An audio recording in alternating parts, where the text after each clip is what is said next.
একবার মানে কারখানায় কাজ করছিলাম, তার মিস্ত্রি ছিল ক্ষুদিরাম মাঝি, আমরা ওকে মাঝি কাকা মোটা কাকা বলি।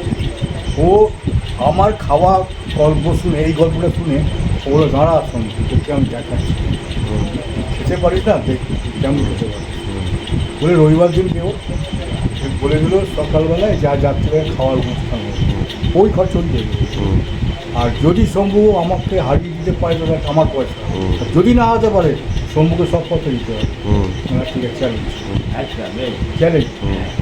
তারপরে এবারে কী হয়েছে, সব আটা মেখেছে, আমরা কত আটা মাখছি যে বই তো বললো কত তুমি টানবে, তাহলে আমি কত টানবো না, এই এতগুলো লোক বসে খাবে, মিনিমাম 5 কেজি আটা তো মাখ, তারপর দেখা যাবে। আমি বলেছি লুচি ভাজা হচ্ছে আর আলুর দম হয়েছে, আমার মেন খাবার হচ্ছে লুচি আর আলুর দম।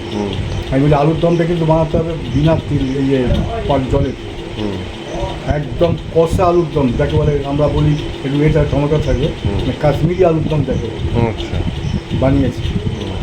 এবারে খেতে পারি, এবার আমি তো না গুনে খাচ্ছি, আমার যে যাকে বলেছিল না মিস্ত্রি, ও হচ্ছে পুরুলিয়ার ছেলে সুভাষ মহাপাত্র, ওকে বলছে যে এই শম্ভু কটা খাবে না গুনে দিত, আমি ওর সাথে আমিও চ্যালেঞ্জ, আমি তো না গুনে খাচ্ছি, না গুনে খাচ্ছি, খেয়ে যাচ্ছি, আমি যে একটা খাচ্ছি ও একটা খাচ্ছি, আমি যে ও একটা খাচ্ছি, আমি খেতে খেতে খেতে লাস্টে বলে ভাই শম্ভু আমি আর খাচ্ছি, আপনি আরও খাবে, খেতাম তো আরও তো 2-3 তো নেবই।